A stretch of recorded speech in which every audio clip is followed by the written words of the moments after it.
En 1956, un piloto americano despegó desde una base en California, en un avión que, en teoría, nadie había volado nunca a esa velocidad. A los pocos minutos, mientras volaba recto y nivelado a más de 3 veces la velocidad del sonido, la cabina empezó a llenarse de un olor extraño, como a metal quemado. El piloto miró por la ventana y vio algo imposible. La punta del morro de su avión, fabricada en acero inoxidable, brillaba rojo cereza y comenzaba a gotear como si fuera cera caliente. ¿Qué avión era capaz de derretirse literalmente en pleno vuelo sin explotar, sin desintegrarse? ¿Y cómo demonios lograron los ingenieros que siguiera volando, aunque se estuviera fundiendo? Todo empezó con un proyecto tan secreto que ni siquiera tenía nombre oficial al principio, solo un número: 58-003. En los pasillos de la empresa Lockheed, en Burbank, los ingenieros lo llamaban simplemente el artículo. Su creador, el legendario Kelly Johnson, había reunido a un equipo de apenas 120 personas que trabajaban en un edificio separado, con seguridad de la CIA, porque ese avión no era para combatir contra los soviéticos. Era para espiarlos sin que jamás lo detectaran. La misión parecía imposible: volar a más de 3 Mach durante horas, a altitudes por encima de 21,000 metros, donde el cielo es negro y la curvatura de la Tierra se ve a simple vista.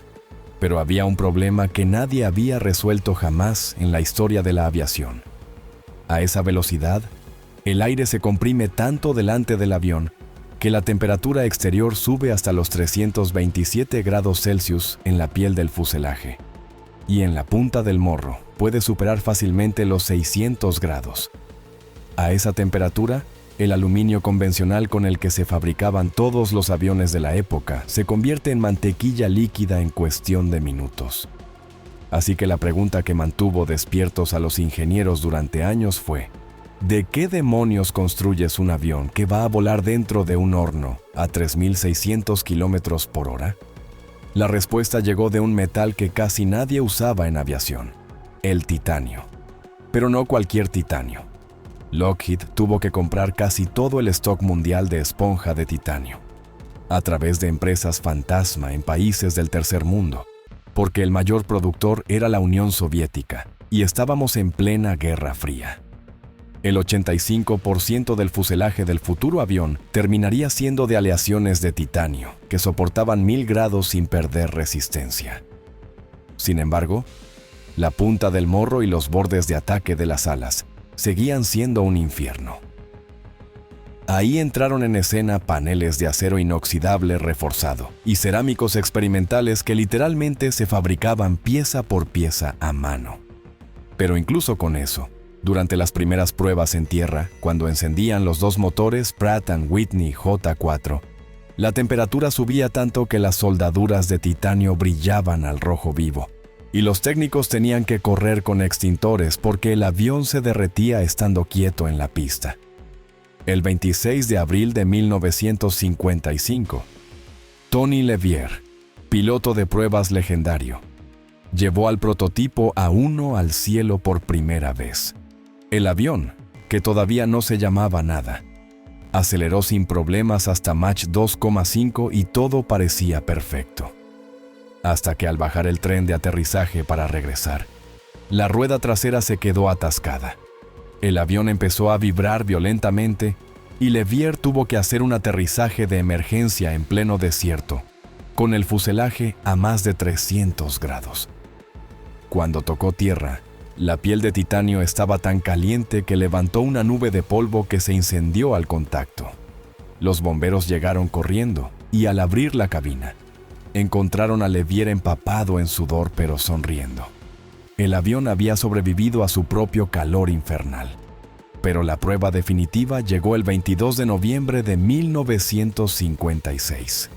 El piloto Bill Weaver llevó el artículo número 64-779, ya bautizado como A12, a su velocidad máxima real, Mach 3,2. A 75,000 pies de altura, la temperatura en la punta del morro alcanzó los 650 grados. La telemetría mostró algo nunca visto. El radar de Morrow, fabricado en acero inoxidable IC-347, comenzó a deformarse y literalmente goteaba metal líquido que se desprendía en el aire, formando una estela brillante detrás del avión. Los ingenieros en tierra entraron en pánico, pero Weaver mantuvo la calma y siguió volando durante otros 18 minutos, porque el diseño era tan robusto que aunque la punta se estuviera fundiendo, la estructura principal aguantaba. Cuando finalmente aterrizó, la punta del morro había perdido casi 8 centímetros de longitud y pesaba 3 kilos menos, porque se había evaporado en el aire. Era la primera vez en la historia que un avión llegaba a base habiendo perdido parte de sí mismo por derretirse a causa de su propia velocidad. Lockheed no se rindió.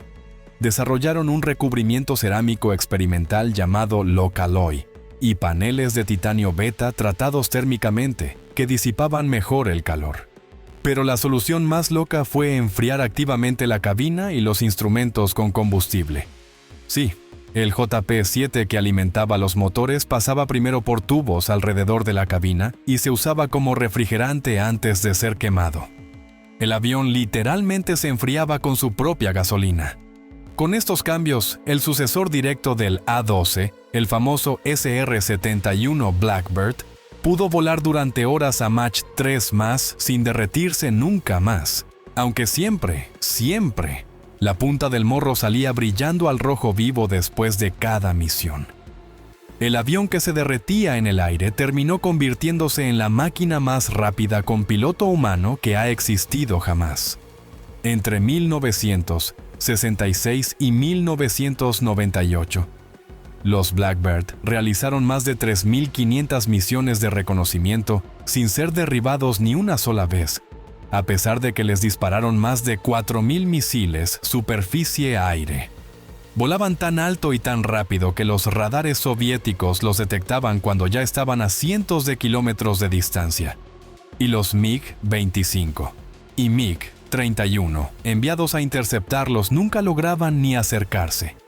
Simplemente se quedaban atrás como si fueran aviones de la Primera Guerra Mundial.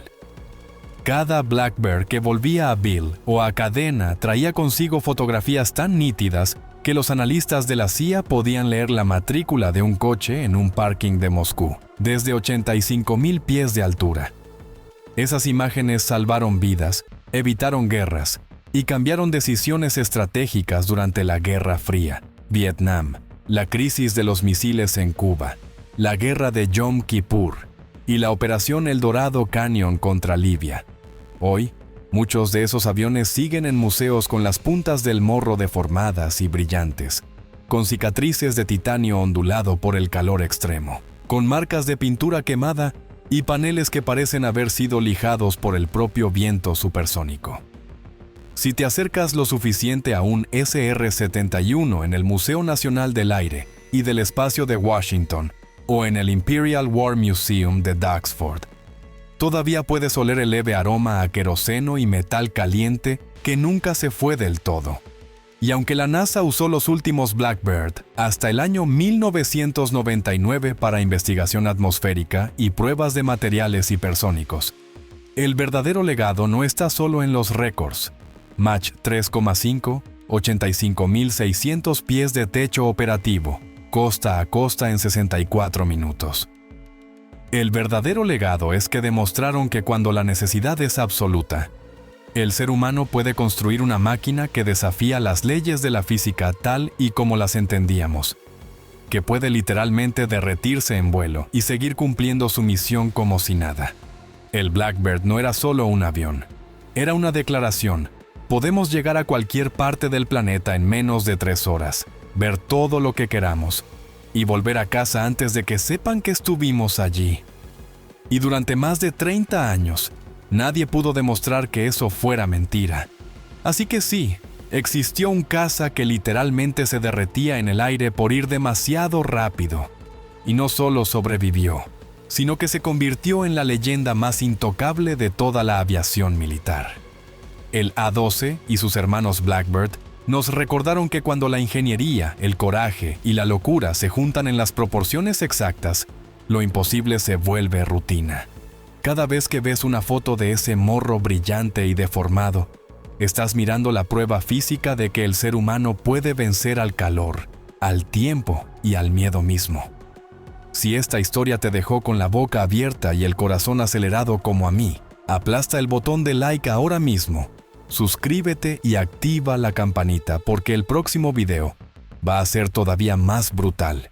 El único avión que voló al borde del espacio con alas regresó planeando sin motor y casi nadie conoce su historia real.